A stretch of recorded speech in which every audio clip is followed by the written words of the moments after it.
It's time for Mac Geek Gab, and listener Andrew brings us our quick tip of the week. He says, a few weeks ago, I shared about the ability in Apple Reminders to group lists into categories or folders with names of your choosing. Apple Notes, with lots of notes, can be pretty unwieldy. Yes, you can have folders for notes, but lots of different topics or folders, too, can become a jungle. Did you know? You can also group folders of notes into categories or folders with a name of your choosing. Just create a new folder and give it a name, and then drag other existing folders into it, and they will become subfolders. Better still, call these top-level folders with the same names as the folders for your lists that you have in Reminders, so your brain has to do less work ongoing when organizing both notes and reminders. That's a really good idea. More tips. Thank you, Andrew. More tips like this, plus your questions answered today on Mac Geek Gab 1082 for Monday, March 24th, National Cocktail Day 2025.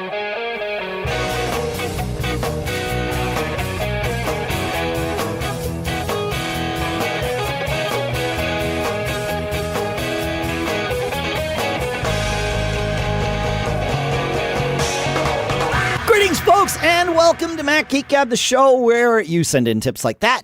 You send in cool stuff found. You send in questions. We share it all. We try to provide answers to the questions, or at least a troubleshooting path. And we organize it all into an agenda that generally is built to help each of us learn at least 5 new things every single time we get together. Sponsor for this episode is OWC with their new Thunderbolt 5 portable SSD, the Envoy Ultra, over 6,000 megabytes a second. We'll talk more about that in a little bit. For now, here in Durham, New Hampshire, I'm Dave Hamilton. And here in South Dakota, I'm Adam Christensen. And we don't have Pilot Pete today, Adam. No Pete. He is piloting. Finally, for the first time in a while, he's able to fly his plane that Pete and I dropped off to get painted after MacStock. Today is the day we're recording it, I believe, is the first day he has seen it, let alone flown it since then. So, I can't wait to see pictures of the paint job, which I'm sure he'll share with all of us. So. Hopefully it all got put back together okay.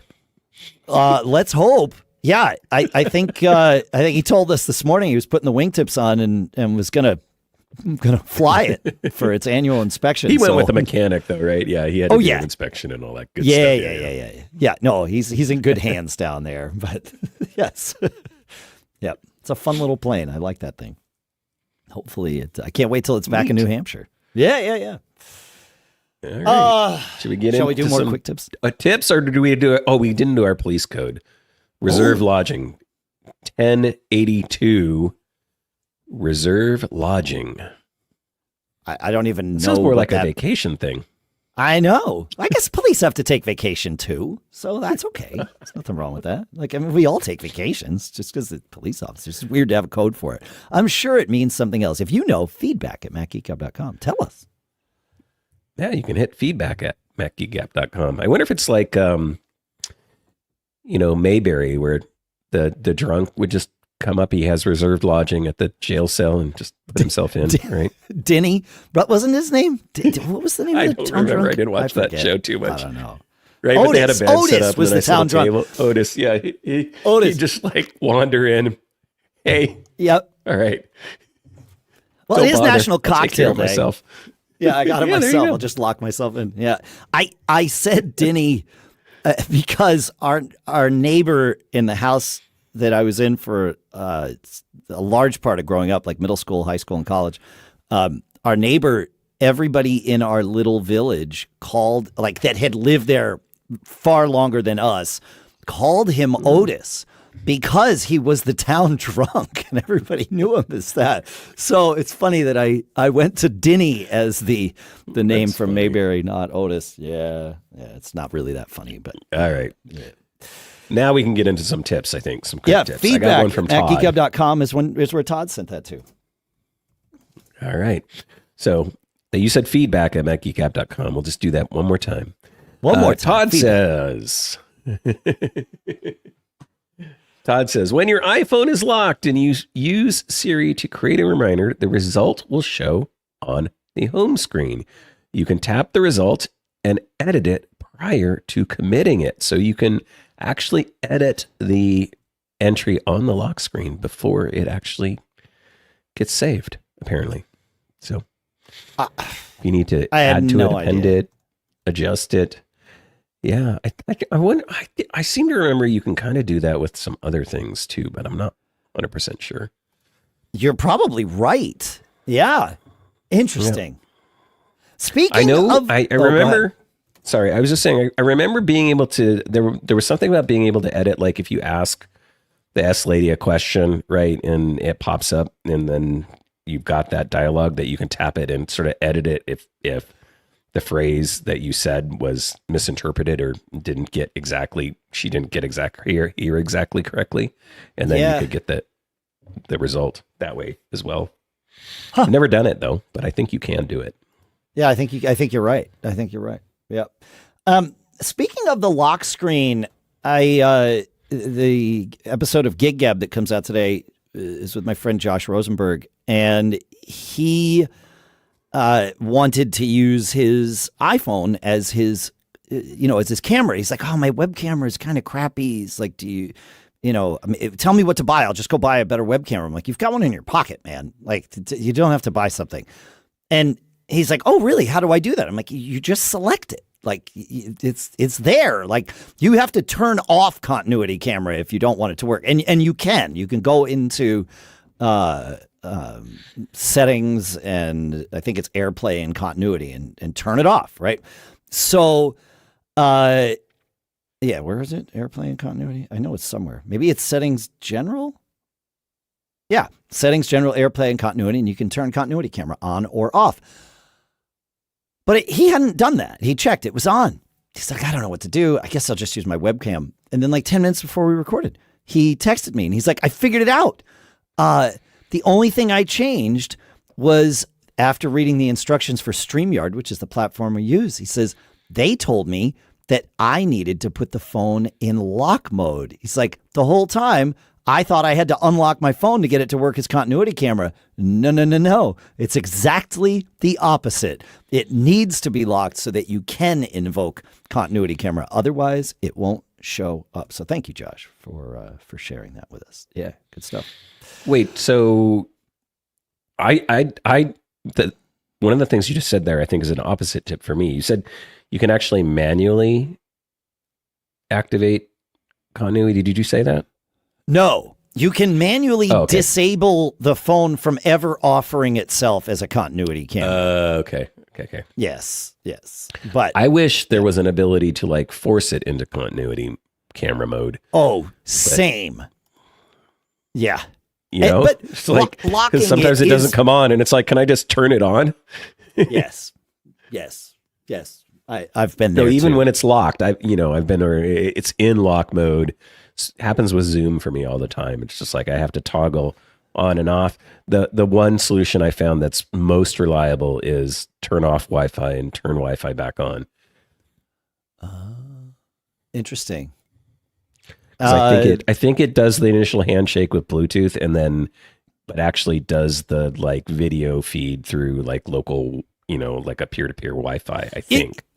That is correct. I think you're right. It's doing Bluetooth for discovery, and then Wi-Fi, kind of like CarPlay does, wireless CarPlay does. Right. Exactly. Yeah. Soccer Hallways in the chat in Discord at macgeekgab.com/Discord says you can, in a sense, cause continuity camera to you can force it to happen. Just plug it into the Mac. Once connected, you can unplug and put it somewhere else. So interesting. Okay. That is perhaps one way, but it's still not like there's no button you can press to say, go be a continuity camera right now. Right. And exactly. That's the frustrating part. Yeah. Exactly. Yeah. Like to put it into that mode, like when it goes in the mode, the screen changes, everything changes, right? I want to put it in that mode manually. And maybe even pick which computer it goes to. So that'd be nice too. Yeah. So Terry says, hi, Dave, Pete, and Adam. Well, hello. You might already know this, but if not, when you are connected to your network, you can go into Passwords Wi-Fi, tap on your network, and right there is Show Network QR Code. I didn't until a friend showed me. I took a screenshot and posted it in my kitchen. Now, whenever anyone comes in and asks me what the network password is, I direct them to the QR code, and it works on Android and, of course, on iPhones seamlessly. Been loving your podcast since about 2004. Well, that's about as long as we've been around. So that would be from the beginning. So thank you. He says, I think, and I have learned so much. Thanks for the tips and the stories from you and my fellow listeners. Terry. That's true. Cool. Yeah, we do. We have, right. Your fellow listeners send in more tips than we do. Yes, that's for sure. Yeah. We are all Correct. fellow listeners here. So, yeah. Yeah, I did that QR code thing years ago, and it was great. I just had it posted on the wall in my living room, and when people would come in, it's just like, now I use the tap thing more frequently. I just like the whole, boop the phones together, as Michael Johnston used to like to say. Yeah. Yeah. That works. Yep. Or just get them near each other and you connect to Wi-Fi. I think there's a lag today between us, Adam, because I can tell we're stumbling when one of us starts to speak when the other is speaking. I think there's about a half-second lag. I don't know that there's anything we can do about it. I just figured I'd acknowledge it aloud. So, A, we both know, but also so those of you listening are aware that we're aware that this is feeling a little disjointed. It's fine. Yeah. Sorry, it might be me. I have my notes over the video, so I'll try to pay more attention. No, I think it's an audio. I think it's a VoIP lag. I don't think it's a video lag. I think it's just the way we. Yeah. It happens sometimes. It's technology. I found a quick tip this week when I go to a conference, especially, but there's other times when I do this. Another time would be if you want to put a sports team schedule on your calendar.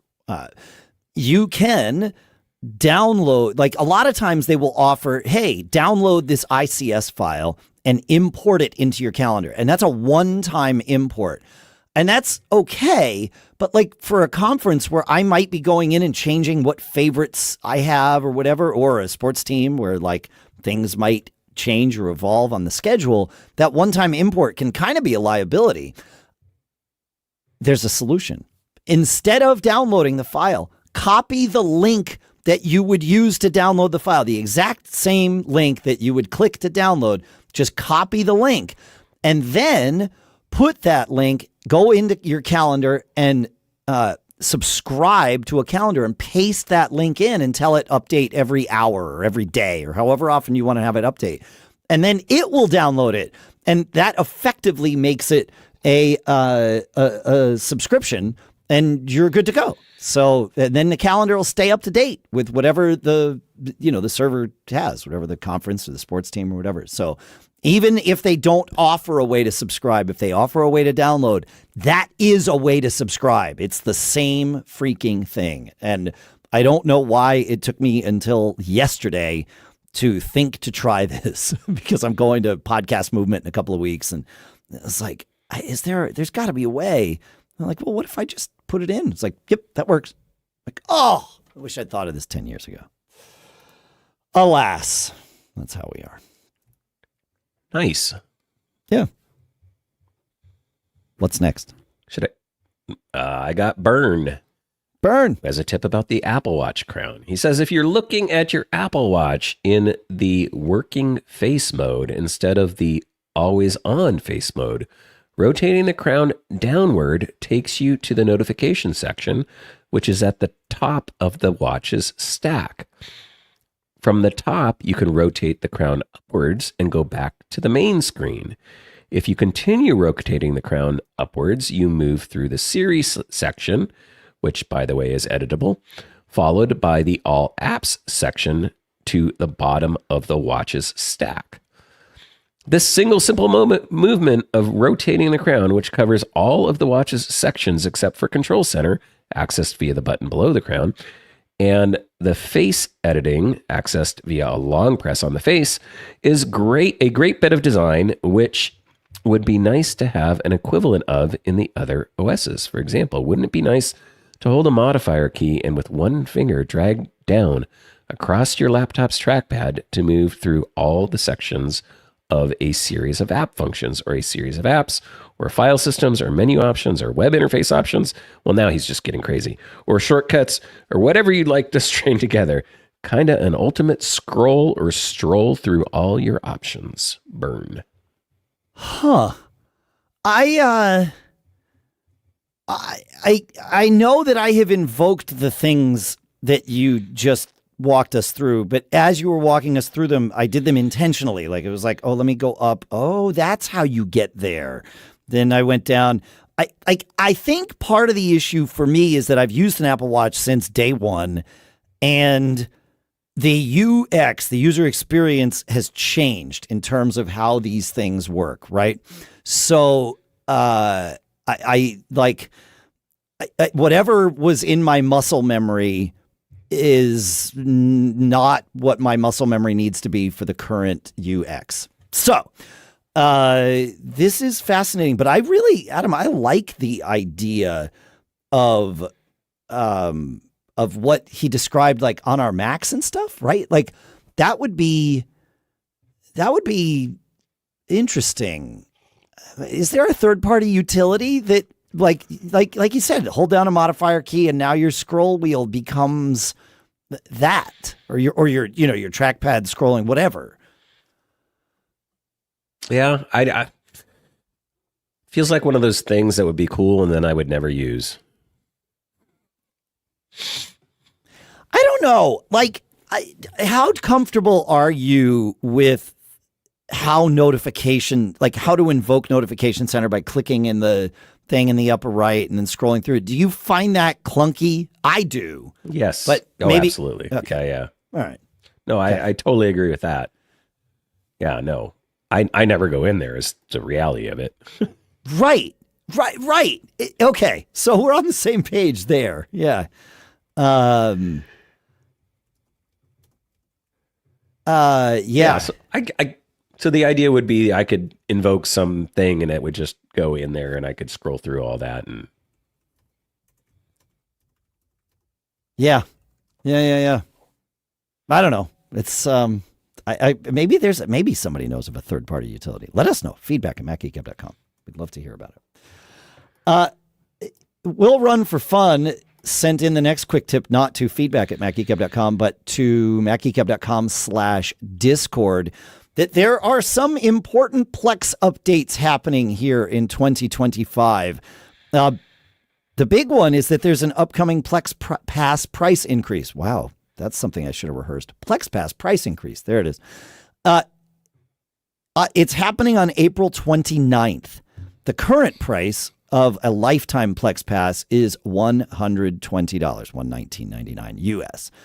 After April 29th, it will be $249.99. So if you don't yet have a Plex Pass, now is a good time to get a lifetime pass. So there's also some changes if you are it changes with how remote playback works. So if you have a Plex Pass, then remote playback will continue to be available to you without interruption from any Plex Media server, even after these changes go into effect. When running your own Plex Media server as a subscriber, other users to whom you have granted access can also stream from your server without any additional charge, not even a mobile activation fee. Beginning on April 29th, though, users will be able to stream from servers on a remote network in one of two ways. You can upgrade to a Plex Pass subscription, which is a great option for server owners, or remote users can buy a new subscription called a Remote Watch Pass. So really just solve this problem now. Get your lifetime Plex Pass. Stop thinking about it. Like, it's $120. I bought mine for $79, I think, a number of years ago. This is not the first price increase. It's just been the first one in probably 10 years. More than 10 years, they said. But yeah, it's time.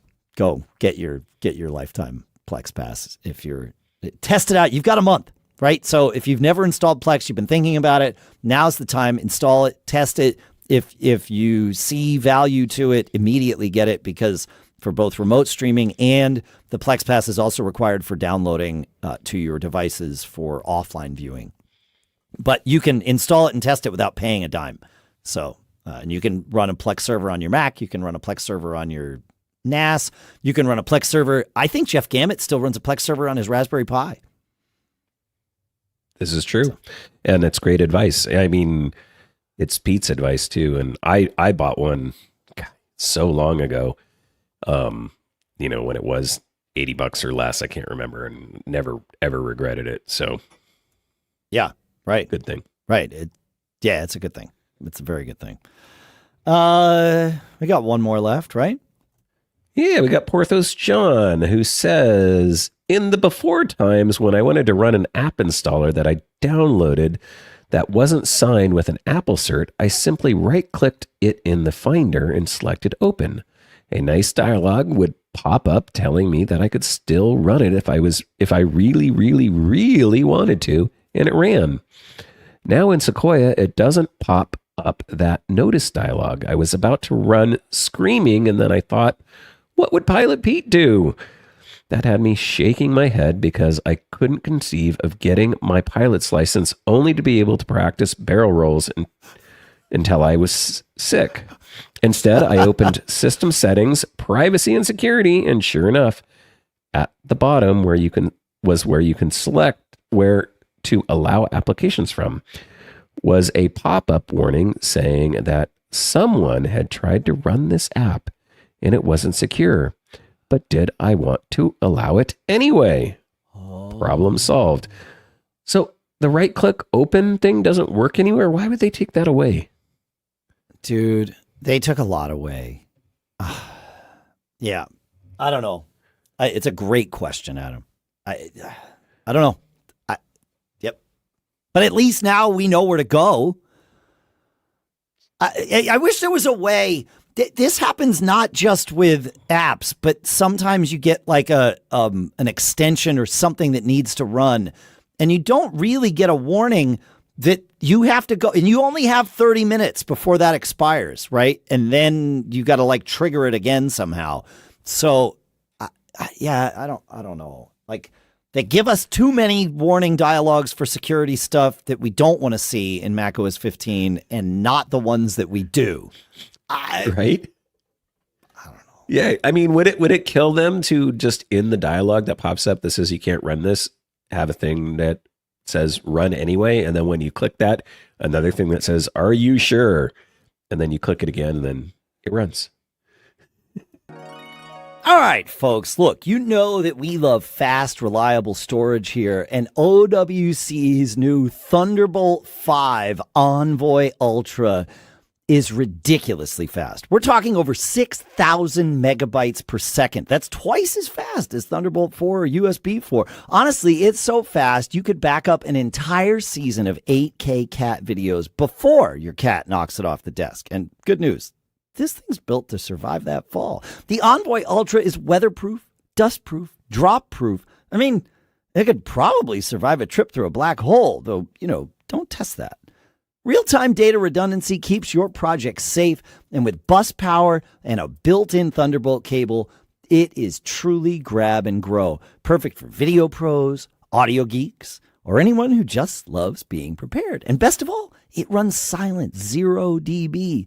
That's way quieter than it was in my hotel room during South by Southwest last week. Man, the street was loud. Look, folks, don't get caught without solid backups and reliable storage. Fast storage for your data. Go to macsales.com and check out the new Envoy Ultra. You're going to love it. Thanks so much to OWC for doing what they do and for sponsoring this episode. All right.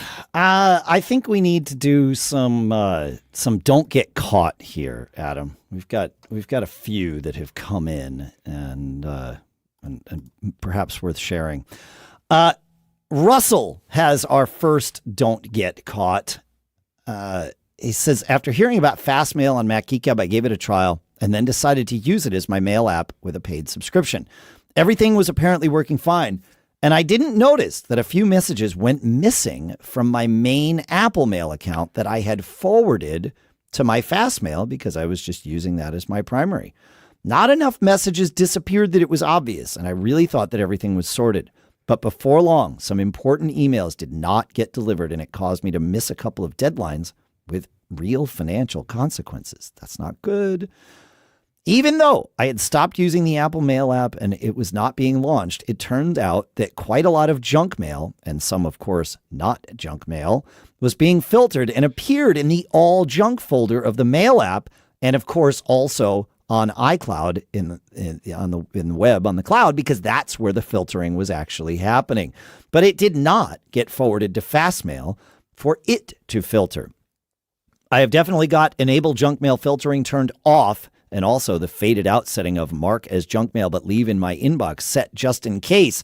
But on iCloud, there are no rules which have been set.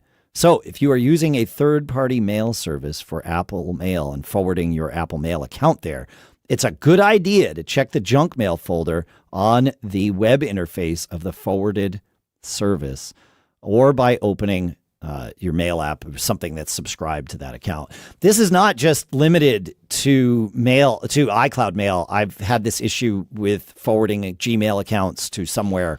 I've gone in on Gmail and made a rule that says if junk, do not move to the junk folder. And Gmail will even warn you and say, this is going to pass through all the spam. And also, I think it warns you, and even if it doesn't, I will warn you, this will make it, a forwarded message is more difficult for engines to see as spam. So for example, if I'm forwarding from Gmail or iCloud to Fastmail, that makes that extra layer there removes the ability for Fastmail's junk filters to see all of the things that they would want to see. And so you wind up getting more false negatives and false positives because it's missing some of those signals that it's not hearing directly from the mail server. But that's better. At least then you only have one junk folder to check. I don't know if iCloud has the ability to say, like, send all junk along. I should check that though, because I do something similar. So, yeah. I don't know either. I use SaneBox. Right, but SaneBox, does SaneBox see your iCloud account directly? Yeah, actually, I don't use it with iCloud. That's fair. This is really about iCloud. So, well, it's more about a mail service that you're not checking directly, and it really doesn't matter whether you're using, like, I use Apple Mail and Thunderbird. I kind of use them both nowadays, but I don't have iCloud Mail enabled in either of them. The only place iCloud Mail is checked for me is on the web, and so yeah, but it forwards. Like, I have it forwarding to my Fastmail. But I'm looking to see if there's any way, like mailbox behavior. Like, I don't know that I can change the junk behavior on iCloud. There's no way to turn off junk filtering. That's really interesting. Can you do it in the account settings in just on the client? Well, that's what I'm talking about. I'm in. Oh, I see. In the account settings in Apple Mail. No. Yeah. Because he did that. He has it turned off there, and it doesn't matter. Yeah, this is really interesting. Like, if I go into junk, is there, like, no, there's no way. Huh. Yeah. Mail forwarding. No. Okay. Rules. Can I add a new rule? Can I say, is junk? Nope. There is no way to do this. What would you want to do?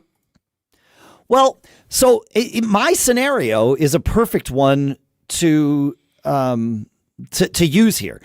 I have an iCloud account, like most of us do. It winds up being used for some things. Either I've signed up with it because, for something, because it was the easiest email address to give someone at the time, or it's like an Apple thing, like it's related to my calendar, and so calendar invites come to and from, with this address, whatever. There's a few things, but not insignificant things that come into my iCloud. I have gone in on the web to iCloud's mail settings and said, forward all my mail to the email address my primary email address for my Fastmail account.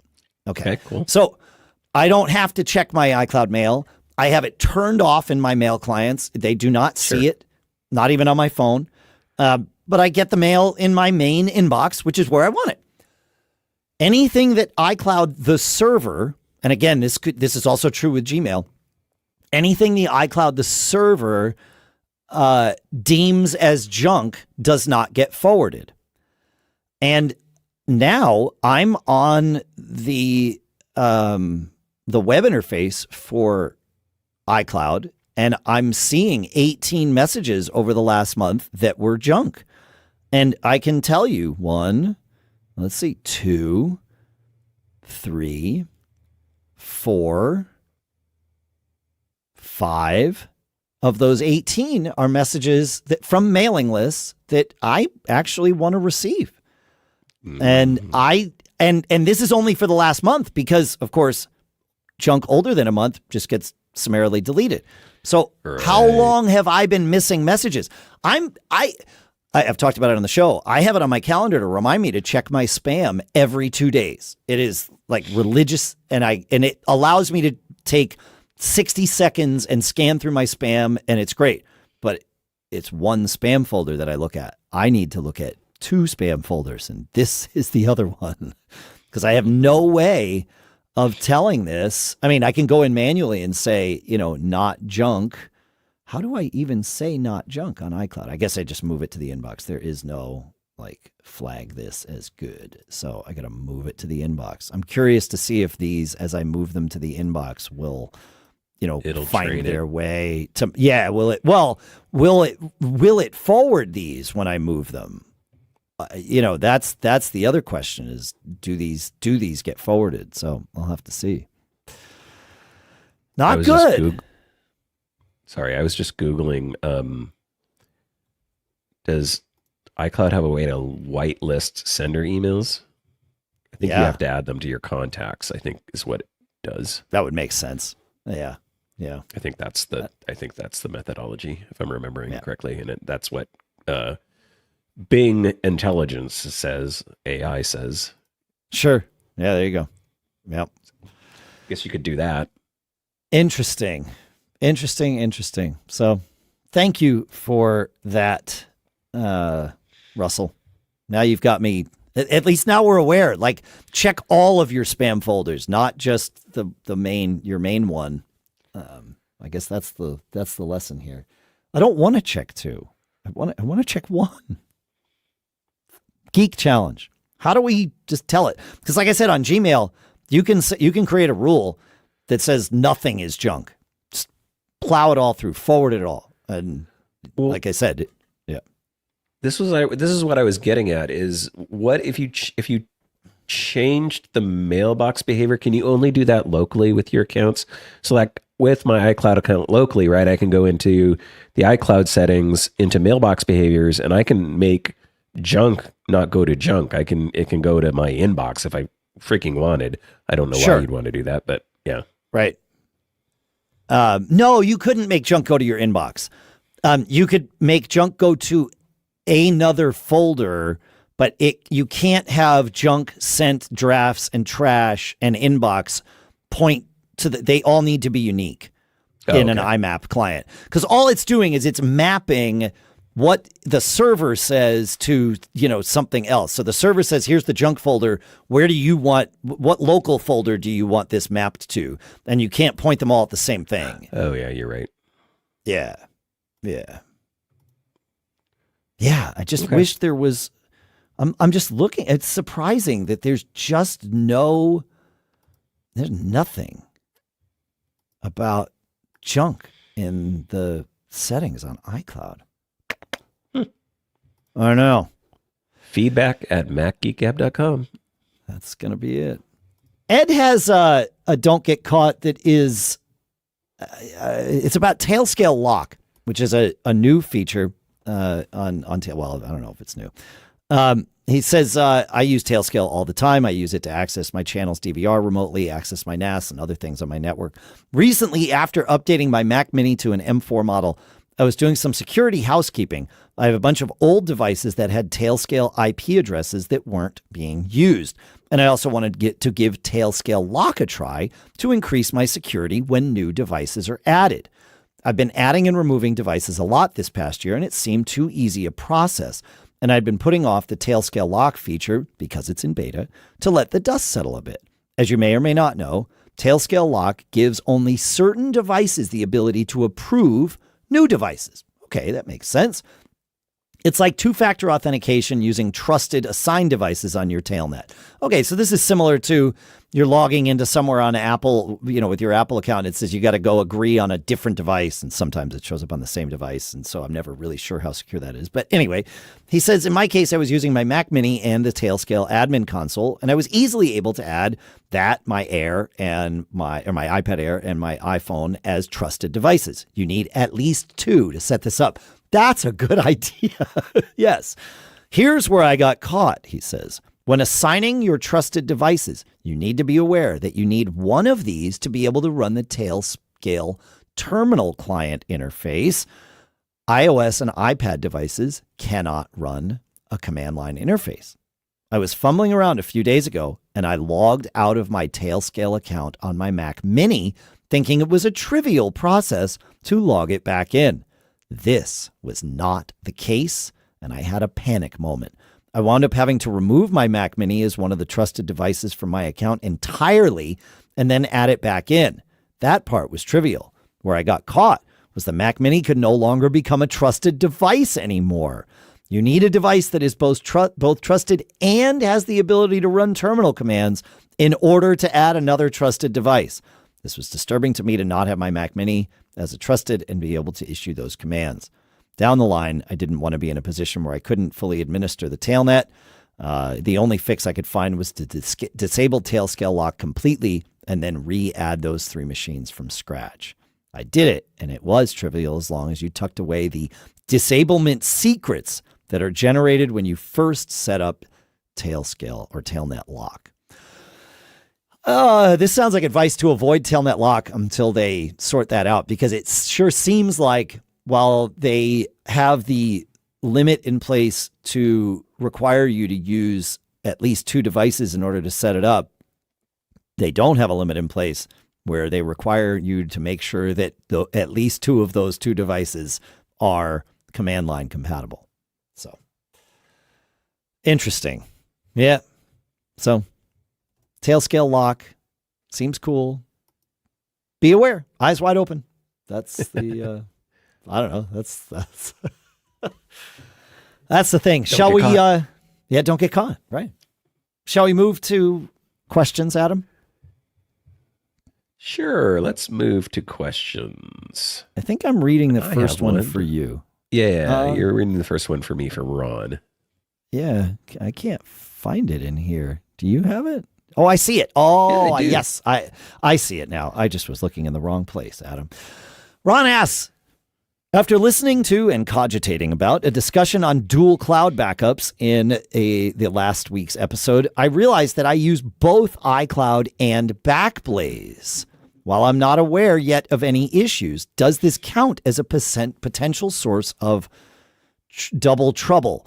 And of course, if you didn't hear last week's episode or didn't hear the segment, we were talking about how having 2 syncing services like iCloud and Dropbox, or iCloud and Synology Drive pointing at the same folder can cause a lot of trouble. So his question is, does having iCloud Drive and BackBlaze on the same folder cause this trouble?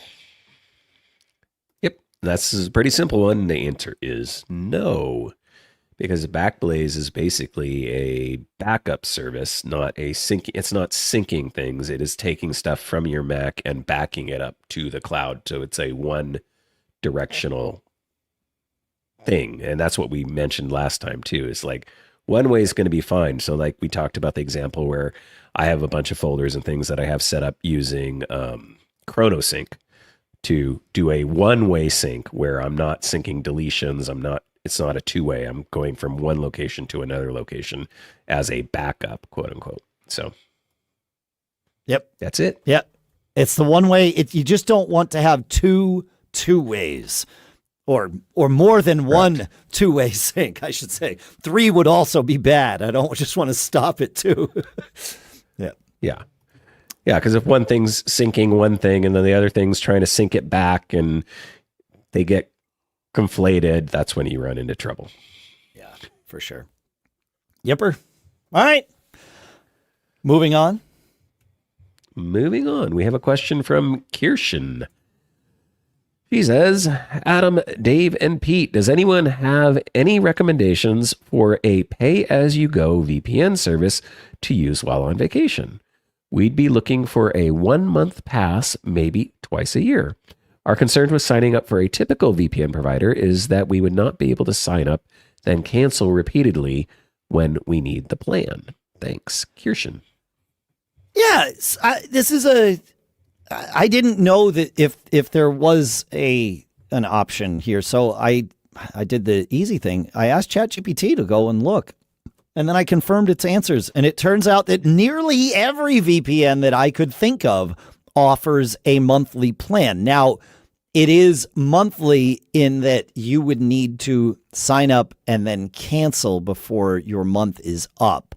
So that may or may not be the way you want to go. You know, the 2 that came to mind to actually check and confirm, but I will put a link to the ChatGPT chat that I use that explains all this and lists all of the various, the various things and what their prices are, and even gives some advice, because I've taught ChatGPT to be opinionated, which is a great thing, by the way.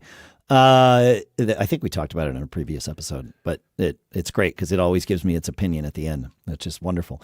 But the 2 that I thought to check were private internet access, which, yes, will let you sign up for $11.99 per month, or $57 for 2 years. So your use case, Kirschen, of 1 month, twice a year. So that's $24 twice a year. Technically less than $57 for 2 years.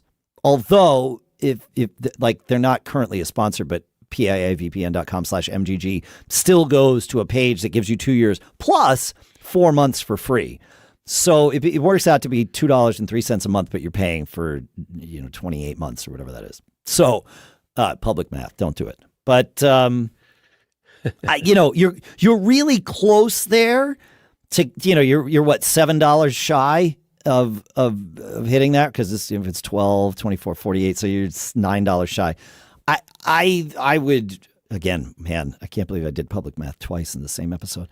I would say just buy the 2-year plan of that one. ExpressVPN, similar. It's $13 a month.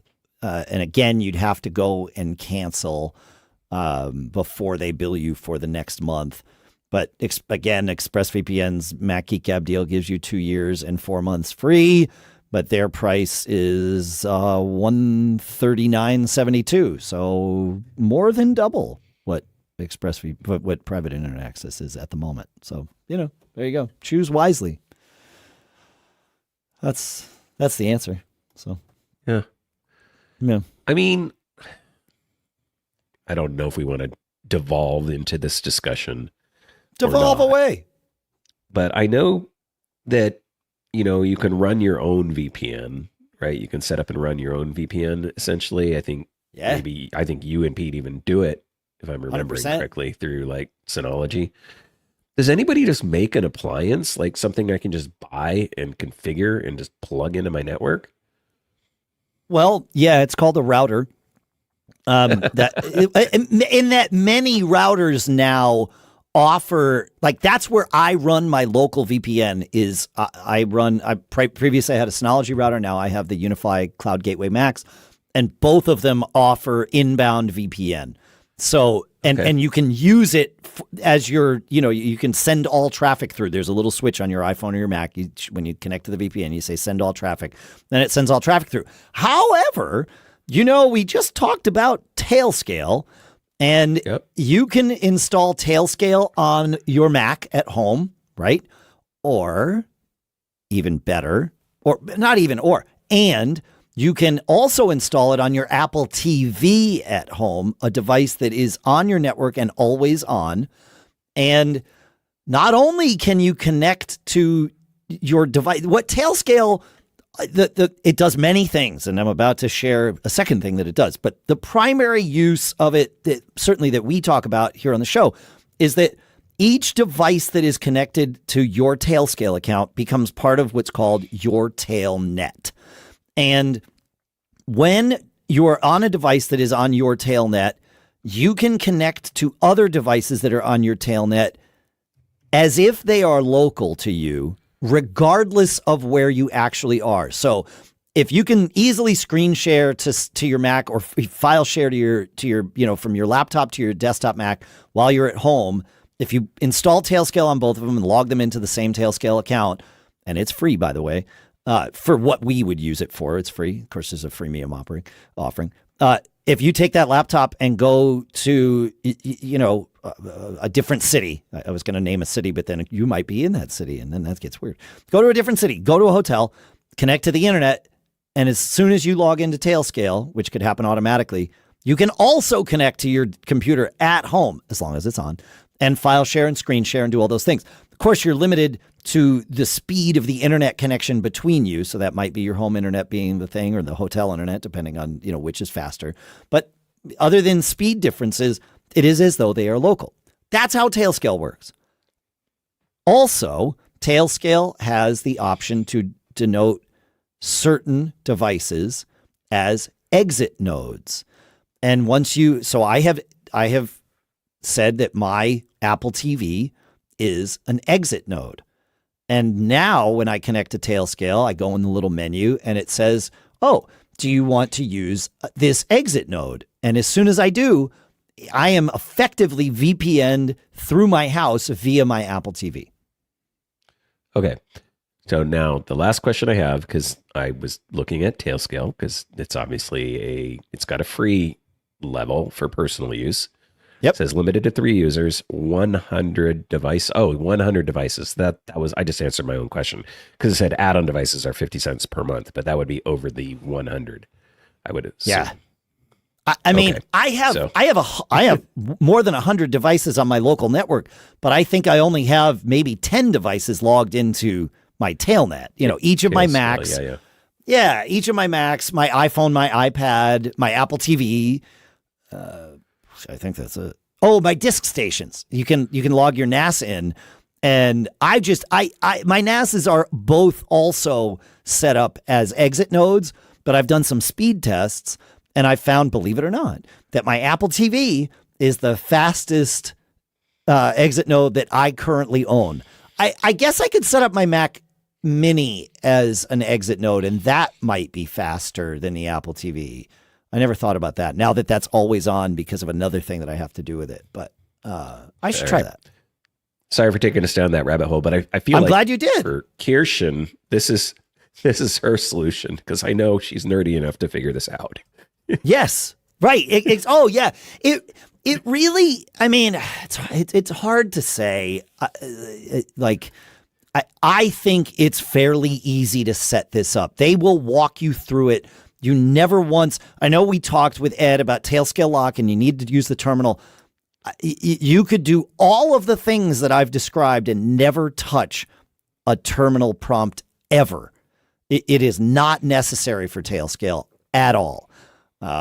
So as long as your Mac is logged in, then you're fine. But like your Apple TV, it automatically does it. It's like, and that's part of why I have an exit node set up on that, is because I know even if the power goes out and comes back, as long as the Apple TV powers up, and that could be a question, but that's a whole other issue.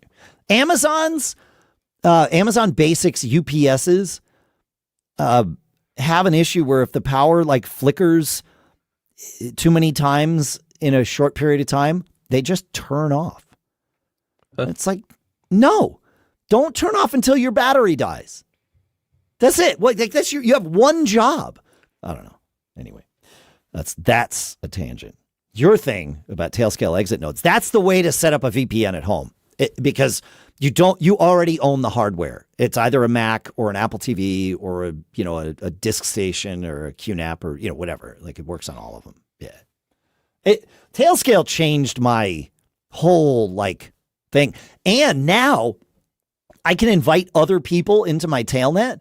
So I invited my son into my Tailnet, and he now from his apartment is able, he has his TV, which is, his Apple TV, I guess, is tailnetted into ours using our Apple TV as an exit node. And the reason is Fubo lets you, I know it's against the terms of service. Probably. I haven't read them, so I'm not certain of this, but it might be. Anyway, don't get caught. Fubo allows you to have 10 devices playing from your account, at least with the account that we have. And they can be in different locations. That's totally fine. TVs, and there are certain devices deemed as TVs and certain devices not. TVs all must be in the same location. So if we're not watching from our TV, but say we're watching from our laptops on Fubo, Lucas can watch on his TV at his apartment. But as soon as we try to watch on our TV, it'll start telling, the other one, it started watching from a different location. You're done. But if we have two TVs in our house from the same IP address, those are fine. You can imagine there's a case where it's impossible for Fubo to know where that comes from if Tailscale is involved. Perhaps. Just want to share that. So there you go. Don't get caught. I need this because we got caught recently because I have HBO Max, and the other day I was trying to watch something. I think my wife was on, and then it's like, you have two people watching. You can't watch this now. And I'm like, what the heck is going on? It was my kids. I had to call them and tell them to get off. Yeah, right. Exactly. Yep. My adult kids, let's be clear. So they're not paying for it. It's like, right. I'm paying for this. I get priority. Yeah, you get priority. Yeah. Yeah, Soccer Hallway says, I sense an update from Fubo coming, and maybe, but I don't think there's any way to do it because the Apple TV, unlike our iPhones and iPads, our Apple TV has no way of determining its location by itself other than using its IP address. Like there is no GPS in there. I suppose Apple could build an API to determine location that, in addition to IP, also used local Wi-Fi networks. If they have location attached to their MAC addresses, it could scan for those, and it does have the ability to do that. So there is a technical possibility, but Apple would need to be the one to implement it, not Fubo. And Apple has not implemented that yet. And they've got every TV app in the world actively building, apps for Apple TV. So I don't think they're incentivized to do this. I sure hope they're not. It's rare that this happens occasionally. Yeah. I got one for you. Charles asks, in the photo library on the Mac, titles have prominence. On the iPhone and shared libraries, there are no titles, only captions. I've searched in vain for a tool to copy titles from photos to captions and keep them in sync so that I can use this on both platforms. Apps such as Exifer, Exifer, do not seem to function, at least not directly in the photo library stored on iCloud. Ah, right. They don't sync. The changes don't sync. Interesting. AI code generators always seem to produce scripting errors. I've tried AppleScript and shortcuts, JavaScript and shortcuts alone, Automator, Terminal, although I have to say I am not tech nor code proficient. There may be solutions that work in some photo libraries, but I don't want the hassle of local photo libraries. That's the word. But I don't want the hassle of downloading from the iCloud and re-uploading to iCloud. I want it to just sync. Any suggestions on how to batch copy titles to captions working directly in my Photos app on my iCloud Photos library? Yep. Yeah, so I looked into this a little bit. First of all, highly annoying. I don't use titles or captions all that much, but highly annoying that on the Mac, you can go in to your photos, and if they have titles, you can choose an option in the view settings to show the titles under, when you have your thumbnails, you can have titles under those. There's no way to show captions. You can add captions to your photos, but that's part of, I think, the Exif data. So it's in you have to, get info on it or use the little side panel or whatever. On iOS photos, you can't see titles at all. I don't even know if that data syncs. I don't know if it's only stored locally in your Mac's photo library or why that is. But of course, on iOS, if you hit the little info button, you can then see in the information, panel, the captions. So you can have captions. So that's kind of what he's talking about for people who haven't gone down this rabbit hole, because I hadn't. And I was like, well, that's super weird. Like, why is that? Yeah. So like you said, what he's asking here is like, I have titles on my Mac. I would like to have those also copied into the caption Exif data automatically, so that when I'm on my iOS device, that stuff will be synced and I can at least pull it up, there on my iOS device. And I did the research. There is this app called Photo Exifer that lets you do a bunch of things with photo metadata, Exif metadata, including it has a automation for copying title data from your photos on your Mac into the caption Exif data, which is great. Sounds like the perfect solution. What Charles found out, though, is that for that to work on your Mac, you need to have all your photos stored locally. And it sounds like what's going on is he's using iCloud syncing. So most of his photos on his Mac are not actually on his Mac. They're not downloaded. So it can't work with that. And he doesn't want to go through the hassle of having to download all his photos, run the program, get all the data updated, and then, sync everything back to iCloud. So I understand that. My question would be, and this goes into my whole backup thing, is like, I am a very firm believer that there should be at least one Mac that you have set up with your photo library where you use the photo library setting, download originals to this Mac. And the reason is, if you're not doing that, you're also not backing up. If you're doing local backup, Time Machine, any other local backup, and you're not downloading your entire photo library to one Mac, you're relying entirely on Apple in the cloud for your photo library. So what I would advise is at least set up one Mac where you just use the option download originals, so the originals are always on that single Mac, and then you presumably could use Photo Exifer to do what you want, and then that would sync up to the cloud. So that's what I would set up for two reasons. One, it solves this problem. And two, now you can set up that Mac with a complete backup of your photo library to make sure that your photos never, ever go missing. Yeah. Yes. Okay. That makes sense. Because when I saw his question come in, I was like, well, Photo Exifer, like, isn't this what it does? But you're right. It has to be able to touch the photo, not just see that it exists elsewhere to do it. It needs to be there because it's doing it locally. Yeah. That the Exif data, it's my understanding, is a sidecar in the photo form. Basically, a sidecar, is that what they call it? It's part of the photo. I think it's in the resource fork, Adam. Okay. It's not. That's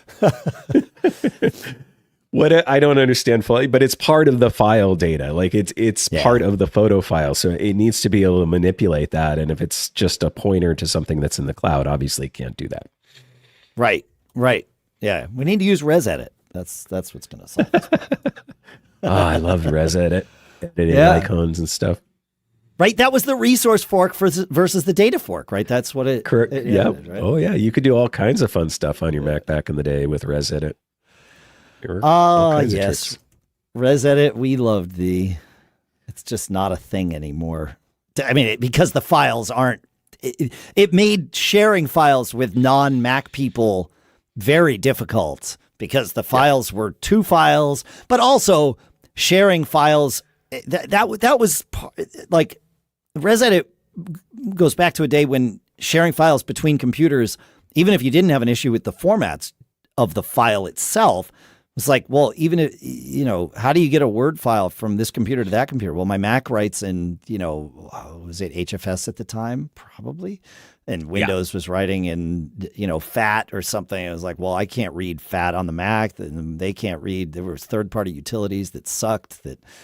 so it was a whole thing.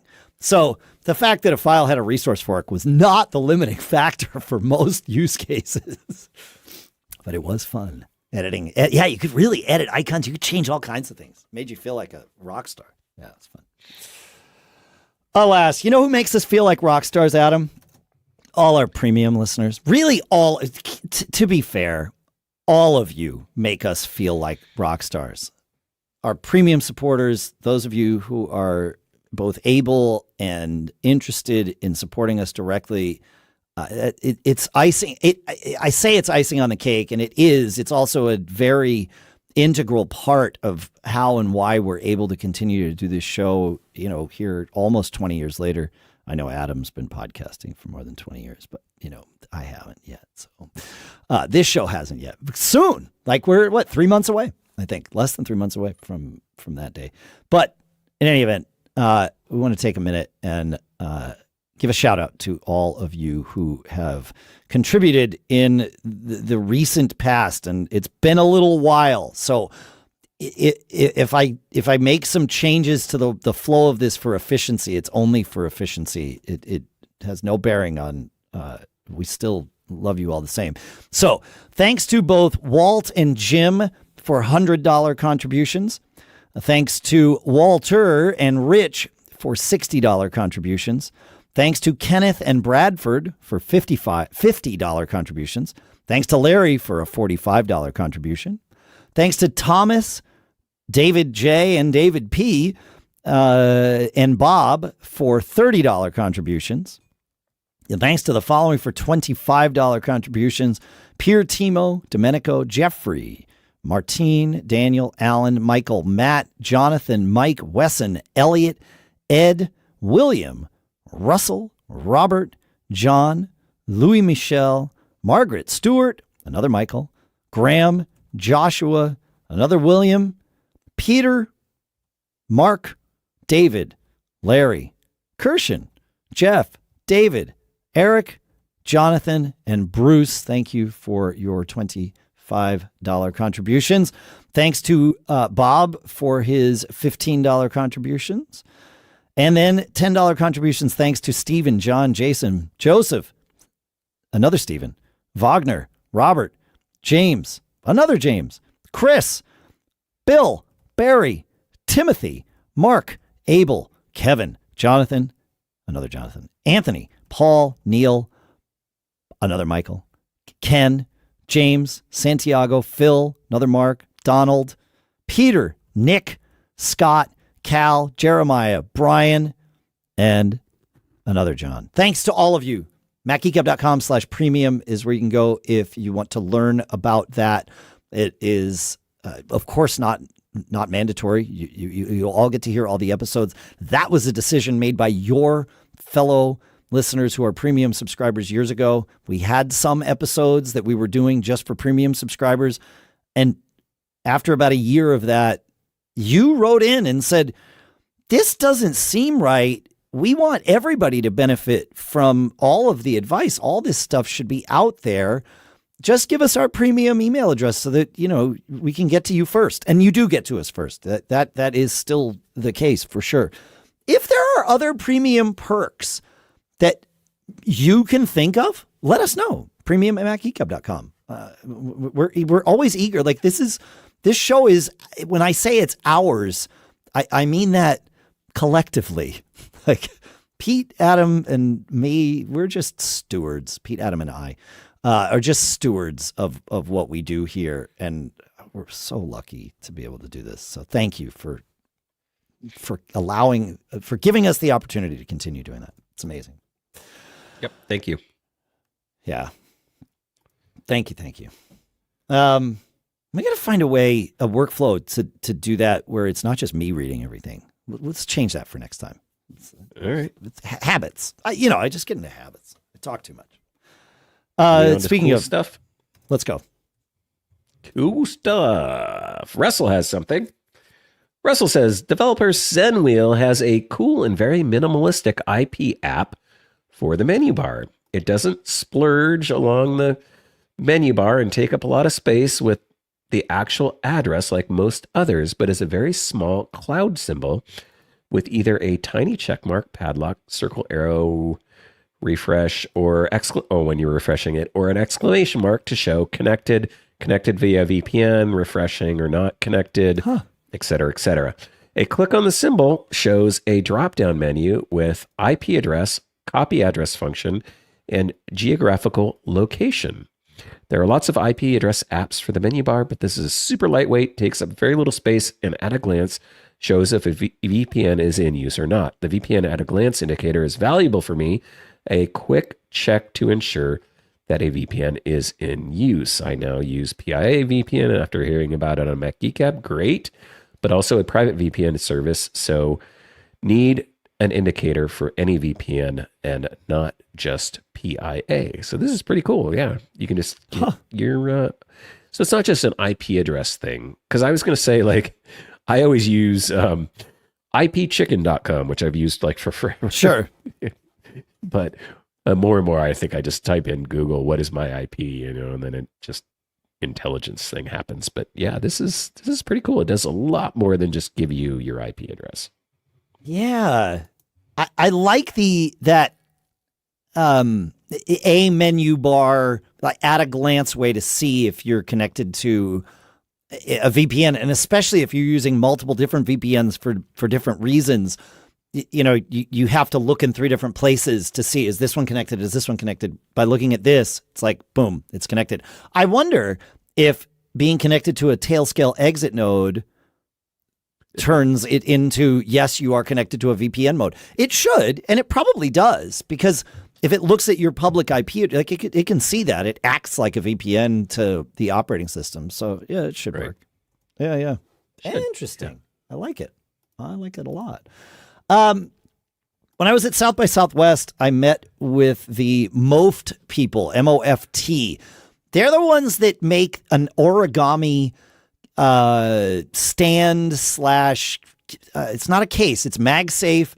It connects to the back of your iPhone, obviously, like MagSafe things do, and you can use it like a holder, kind of like pop socket or snap-ish, where you can put your finger through it, but you can also like origami fold the thing out to turn into a stand and things like that. They have a new thing that is their MoFT Snap Note stand, and it's a similar kind of thing. It snaps onto the back of your iPhone. It's all MagSafe, and you can. It has a notepad in it, like with paper, and it has a pen, and the pen sort of folds flat, and then when you want to use it, you can roll it up so that you actually have something to hold, and then write your little notes and close it. And I used this one day at South by while I was walking around the conference. They have an expo floor where there's like things like this, little booths and that sort of thing. And it was really nice having something to just write with, to make quick notes, as opposed to typing. I've gotten very used to typing into the Notes app while I'm talking with someone, but that's still more distracting for me than just writing. And of course, I don't have a stylus for my phone. I guess I could do it that way too. But I feel like with that, I'd still be looking at my phone to make sure that it was capturing what I was writing, because the Apple Pencil doesn't work with it. So you'd have to use one of those third-party things that sort of approximates a finger and, all that stuff. With writing, I could just write and look at someone, because I know Like you can even feel when the pen, like if the pen were to have run out of ink, which it didn't, but we know what that feeling is like still. We still retain the ability to sense that. But yeah, pretty cool little thing. So that's the MoFT Snap Note stand, and it also folds out and can be a stand. And the notes are all little sticky notes, so you just peel them off and you can put them. There's even a place inside the case to like put your priority notes and things like that. It's a really, I don't know. It's a fun little thing. More useful than you might think, even though it probably has Steve Jobs rolling in his grave. But I presume it doesn't do pass-through charging because of the paper and stuff like that, right? Correct. Yeah, it's a good insulator against that. Yes. Yeah. This immediately got me thinking, like, I don't need all of that functionality, but I like this idea of MagSafe attaching a like little notepad to your iPhone. Yeah. I might DIY this with some of those little MagSafe stickers you can get like on Amazon or whatever, and just like stick them into a little, I use Field Notes a lot. I'd have to find the right sized little notepad, but if I could find the right size shape one, I could just have a notepad always available, just stuck to the back of my phone. Yeah. It's called the Snap Flow. I'm learning. I wrote down the wrong thing. I called it the Snap Note stand, but it is. But it's the Snap Flow. It's $39, and it's really cool. Yeah. I'm wondering if you could probably build this yourself for less than $39. Well, not this, well, but not just all this functionality, just the notepad part. Yeah. No, it wouldn't even be close to this. It's not a stand. It doesn't have the built-in little pen. Like this has a lot more functionality. But I'm just thinking, like, I take physical notes all the time. I mean, I have one right here right now. I always have one on my desk. So the idea of having one always just there with my phone. The only other thing I'd have to figure out, and again, I'd probably just use some sort of magnet thing, is something to keep the the cover closed when it's attached to my phone, so it's not flopping open all the time. But again, some really thin magnets would solve that problem. So this is interesting. They have the note stand, which was the thing that they were showing me and gave me a sample of at South by, but they also have just a notepad without the stand, so it's a little thinner. And then they also have a thing called the Note Flip. So the notepad opens left to right. The Note Flip opens top to bottom in terms of the orientation of the related to the note. It opens on the Note Flip opens on the short side up for most of us, and the notepad opens on the long side of the note. That's interesting. Huh. The flip is if you're a cop or a private investigator or whatever. Right? It's the kind of thing they open up. It's so true. That's the image I had in my head too. I love that.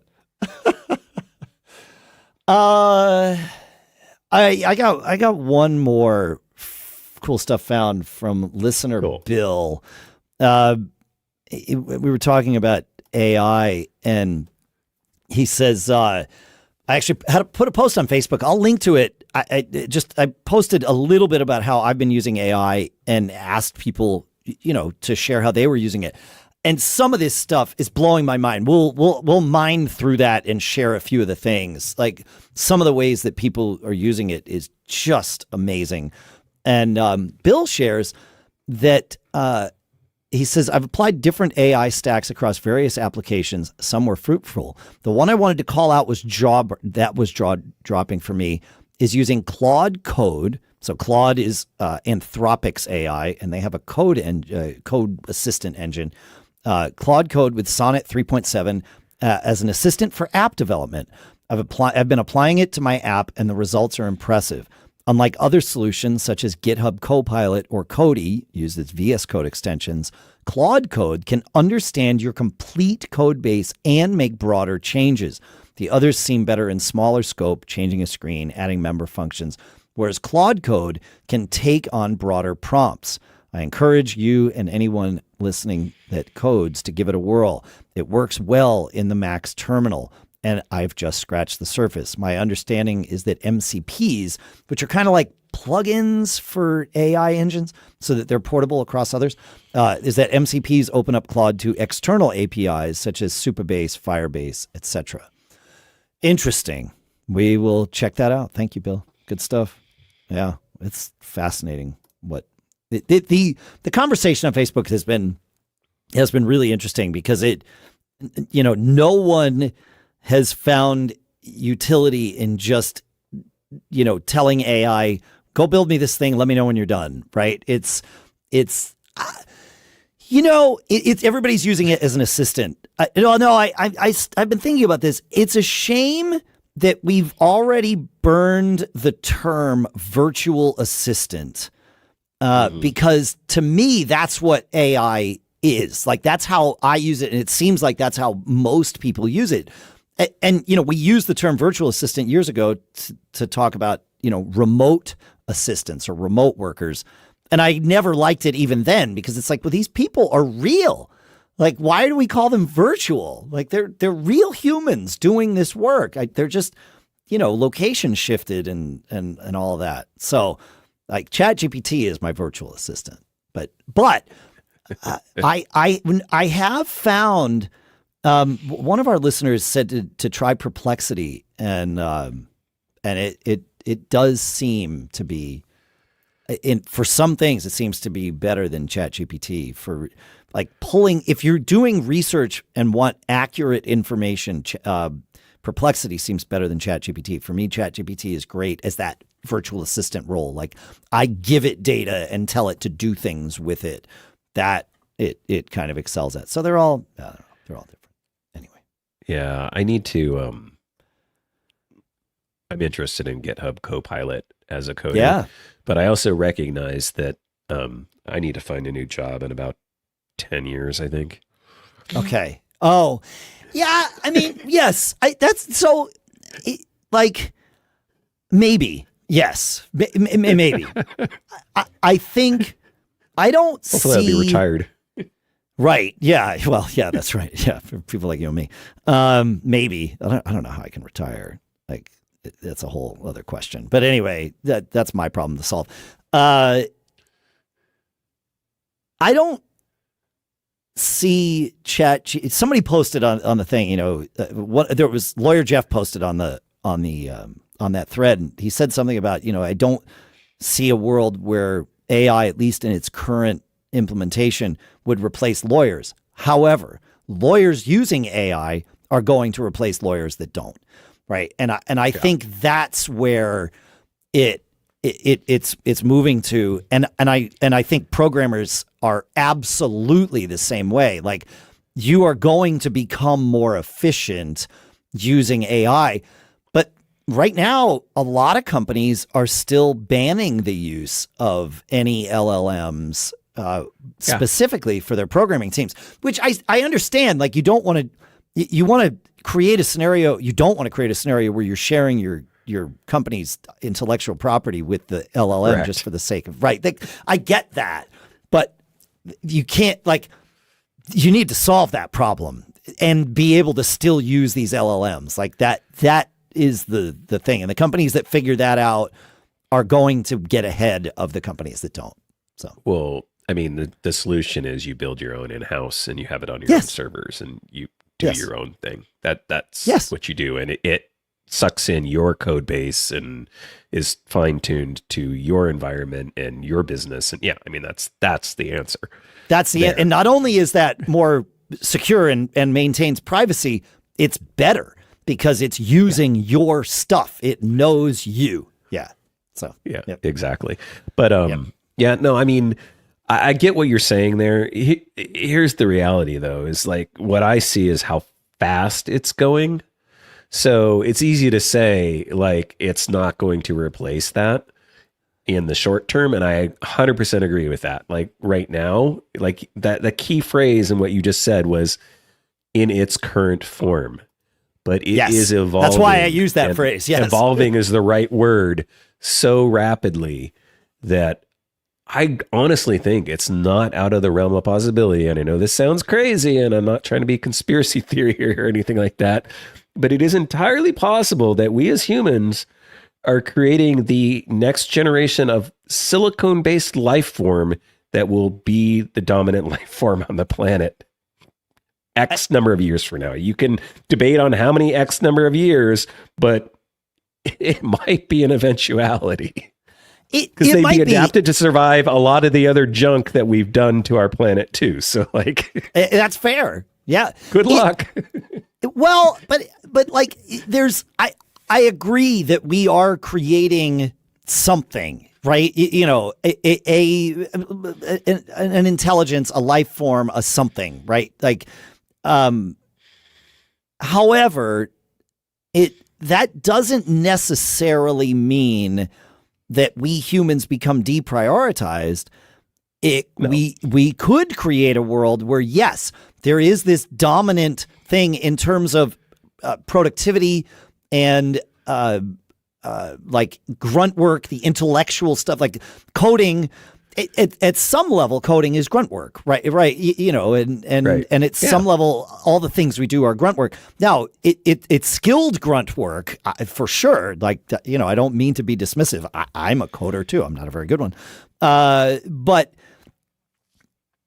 if we do it right, we create a world where all the grunt work is done by the robots that are great at grunt work, and then we get more time back for ourselves to enjoy what we like to do, to create art. And there will be some art that AI can create, and we can debate whether we should call that art or not. And I'm fine having that debate. I'm a musician, all that stuff. But there will be things that I create that are mine. And that's an amazing thing for me. Even if I don't share it with anyone, the ability to sit and create things that like art, and the art could be software, the art could be music, the art could be paintings. It's like all of that stuff. So freeing us up from the grunt work to do the things that we want to do, as opposed to the things we have to do, that to me is the sort of, that's why I'm optimistic about this. And I realize I default to optimism about things. And yes, I don't mean to be dismissive about, well, that's one path, Dave, but there's another one. Right. Like, yes, I know, I'm aware. I just choose to focus on the one that I like, because I don't know, it's easier to sleep at night most of the time. Oh, I mean, here's the reality is what I'm talking about is a timeline that like, I'm not going to have to worry about it, because I'm not going to be here when whatever happens. Either of those paths probably end up happening for reality. I don't think. Maybe it'll happen faster. I don't know how fast it's happening. Yeah. Well, that's part of the scary part of it. But no, it's funny because I can't remember where I heard it. It was like on a podcast or something like that. There was a kind of a short story that played out your scenario of it, which was basically, it was about everything has evolved, and now everybody on the planet except like one guy lives a life of leisure, and then there's the one guy that has to go around and fix like the robots and things that break down that when they can't fix themselves. But it's not a very big job. There's not like a lot to do, but he has the one human with a job, and everybody else is just like off having fun and creating art and going on vacations and you know all that stuff. Bacchanal, that'd be great. Exactly. I hope your vision of that is the correct one, because maybe that would be great. I don't know. Would we get bored not doing a job? We as humans get to like guide this, which is why I like to share that vision. And it's not mine. I mean, other people came up with it. I just like it. But like we get to guide this thing. We're the ones creating it, not you and me, but we. So why wouldn't we all want that? There's a world where that, I don't know. I know. No, I'll tell you, I'm starting to use it more. Human nature. I'm starting to use it more in my coding, and it's definitely helping me. I was running through a problem just this morning, and it's just like, I was having some trouble understanding some bitwise operators, and I was like, well, let me just ask ChatGPT to unfurl this for me. And then it's like, oh, okay, that's how it works. So it was great for my learning too. I actually learned something from the AI because I was having trouble just from reading it, like understanding what this bitwise function was doing from a piece of code that I was reading. It's like, explain this to me. It's like, oh, okay, now I get it. Yes. That's that is one of my most valuable uses of AI today is explain this to me, because it can go, and even I will often say, look, here's 3 websites or here's a PDF about this thing. You synthesized all of this down into, a 3-paragraph or 1-paragraph digestible chunk. And that is where it's valuable. And look, I get that these AIs were trained on data that they did not have permission to obtain. That's just how it be. I have 2 thoughts on that. Number 1, Pandora's box ain't going to close. Number 2, right or wrong, and there are some wrongs. I think it's right and wrong, right? What was done to create these. But number 2, I am one of the humans who has put more out on the internet than most. And so my data was used more than most of us to train these AIs. And they didn't get my permission. They didn't pay me. You're the same way, Adam. You did a podcast for 20 years. That, they slurped all that stuff in, and they didn't pay us for that. So, and they're not going to, right? So I could spend my time trying to get them to pay me. And there's a world where I might have success, but I think it's a very slim chance. Or I can choose to just reap the rewards of the work I put into this AI and just use it. And so I've chosen plan B. Well, yeah. Also, because how much time do you want to spend figuring out who are they? Define they in this scenario, Dave. Yeah, well, the problem is everybody? They is right. Yes. Yeah. We have a class action suit of all of humanity against some nebulous thing. Yeah. So, yep. Better to just lean in. I don't know. My choice. I don't want to say it's better or worse. For me, it's better to just lean into the positive than obsess about the negative, because you folks get the positive version of Dave. There is the obsession that I have about things can go dark, and it can drag me into it. And it's happened, more times than I'd like to count. Sometimes for years at a time, and I just play the role of Happy Dave. I'm actually in Happy Dave role these days, which is great. But I can obsess about stuff, and I have to be careful what I choose to obsess about. So, yepper. That's good. Anyway, that was a good conversation. Thanks for AI therapy today. It's good.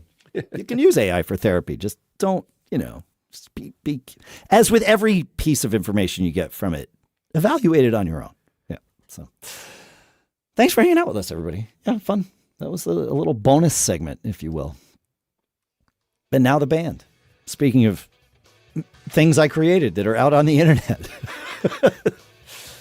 More songs. Thanks for hanging out with us. Thanks to Unite, or to BZG Apps for doing our giveaway this month for Unite 6. MacGeekGab.com/giveaway. You still got another week or so to get in on winning one of 5 free copies of Unite 6. I am using it right now. In fact, reading the agenda as we are wrapping up the show. Thanks to CashFly for providing all the bandwidth to get the show from us to you. Check out Adam's debut film podcast. Check out my Business Brain and Geek Gab. And, of course, check out Pete's So There I Was. All that stuff is linked in the show notes, as is a link to review the show. MacGeekGab.com/review is where you can go to review the show. And we love that, too. That's yet another way to kind of just help keep sharing the Mac Geek Gab love. Share Mac Geek Gab with a friend. Please. That's really the best way to share the show. Is to share the show. Share it on social media. Share it with a friend via text message. Let us know your favorite way to share it. You got anything to share with them, speaking of, Adam? I would share, like we heard a lot of in this episode, go out there and don't get caught. Made on a Mac.